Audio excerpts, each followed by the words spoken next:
We want to prep and be ready. Some people don't know where to start, but I will tell you, no matter what, you want to be able to spend as least money as possible and still prepare for whatever may come. Now, we're not going to talk about food, rice, beans, water, all that stuff you want to have, obviously. We're going to talk about the 7 essentials you must have if you're brand new to prepping, or you know what, even if you're not brand new, here's some things you want to have a priority with. The first thing I will address is water, even though stockpiling water is not what we're talking about. We're talking about getting fresh water. And with this, I have a Sawyer mini filter. This is a great filter. And I know a lot of people like life straws and stuff. I'm not all about those. This is great because obviously 1 gallon per person per day. It's more like 2 per person per day in reality, because we go through this all the time. You don't need to have potable water. The Sawyer will make it so you can drink or cook with, but you need a lot of water for things like flushing your toilet possibly, or using your shower, bathing, washing dishes, etc. You don't necessarily have to have potable water for that. So what I like to do, we have these giant water jugs we always keep filled up, or sometimes we simply just keep plastic jugs full of water. Now, I'm not talking about like milk jugs, but sometimes you can get like Hawaiian Punch or something, and we rinse them out really well.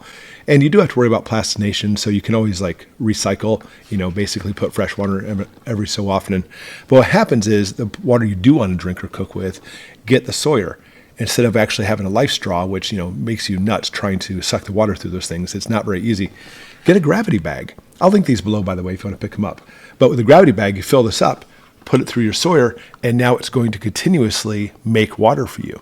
And same type of principle as like a Berkey, for example, but much smaller, much more portable, and it's in some ways a little bit easier to use because you don't have to have big counter space for like a Berkey. Those are great.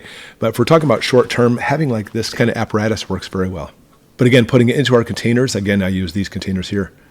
And what we like to do is use our Sawyer, the gravity fed, so it fills these up if ever need be, because we have a creek out back. But maybe you have like rainwater catchment or some other way you're getting water in, you're going to want to filter that water out. So first off, have a filter, and then a second way to store that water as it comes in. Item number 3 in your essentials is a way to cook, prepare your food. Now, if you have a gas range, we have a propane range, it'll still keep working. You have to manually light it in case the power goes out, the grid goes down.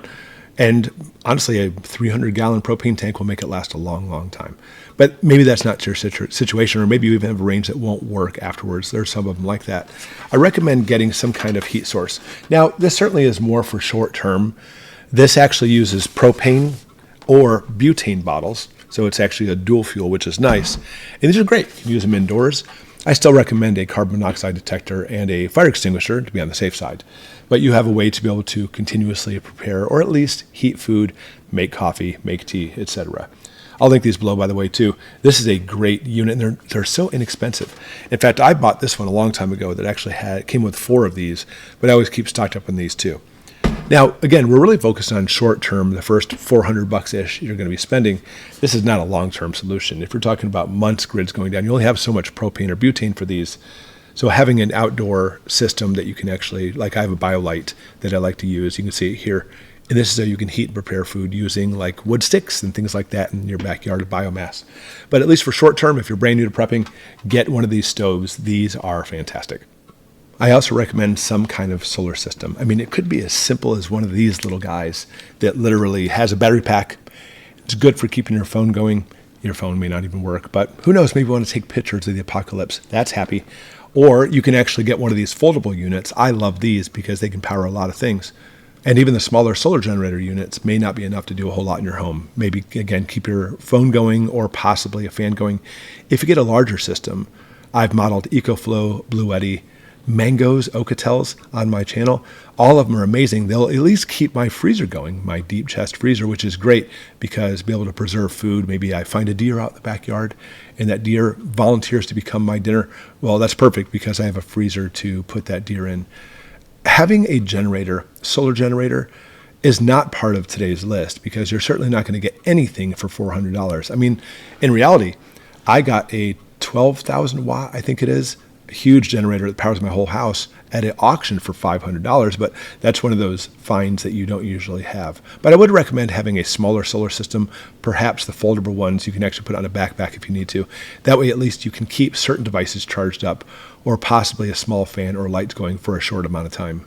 Number 5, short term or long term, you're going to want to have some kind of communications. You can get like I have this little green radio that I use all the time. It's a crank radio. Here's my American Reserves radio. Things you can pick up. At least get weather bulletins coming in or possibly some news. If you want to take it to a next level, I would get the Baofeng. The reason being is this can pick up police scanners. The one I'm going to link below for you actually has weather on there. You can use it as a walkie-talkie or CB, talk with people. Has so many options and it's so inexpensive. At the very least, you could pick up the set of 2. And let's say you have a neighbor down the street or family down the street. It's a perfect way to communicate with each other because it really is essential. Because, I mean, if you've ever been in a disaster situation where you're stuck in your home, it's a very frightful thing. And your mind kind of plays tricks on you because you can't go outside. And after you've been there for a couple of days, this is nice. You can listen to news, listen to weather, and talk to your friends about the same predicament they're in as well. Number 6 is having light. So essential. At night, you don't want to be caught without any lights on. So maybe a little crank flashlight. These are nice because even though you do have to crank it, it's enough light to deliver what you need to. And I like putting it on the windowsill with a solar panel. I also often link and show on this channel my mega super bright high lumen rechargeable flashlights. But again, if you have like some kind of system, like a big solar generator system, you can use it to recharge those. But this guy recharges itself, which is nice. I have the squeeze light ones for the kids too, and it clips on in case you want to put it on your belt, which is kind of nerdy maybe. But anyways, I like these lights. They're really good to have, and you want to have some kind of lights. And if you're looking at bare basics, you're starting out, I would probably go with this one first. Then finally, number 7, you're going to want to have a medical kit. Now, you probably already have a first aid kit, and that's good. Having little Band-Aids, good. Possibly some gauze or tape, good. But you need to start stepping it up, adding things to it. Israeli dressings, major splints, any type of airway devices. I mean, the list goes on and on and on and on. By the way, I'll link below our website where you can pick up a medical supply checklist. I think it's $2, something like that. Pretty minimal. And that way you can check off all the different things you might want to get medically. But I actually have lists for all kinds of stuff too if you want to check that out. But anyways, make sure you get a medical kit. You can get those little personal first aid kits, PFACs, for like $30 sometimes on Amazon. I'll link one below for those too. It's nice, so that way it's a good place to start. It has EMT shears and stuff with it too. Has a lot of the essentials, but I always recommend you keep building that up. So there's 7 things. And if you add it all up for a lot of this stuff, we're looking at maybe around $400. And this is a great place to start, besides stockpiling food and water and weapons and everything else too. What would you add to this list? I bet you there's some things you actually would have on your list that I didn't think of that every brand new prepper should have, or people even experienced to may not have thought of. Put it in the link in the description below. And as always, we'll see you next time.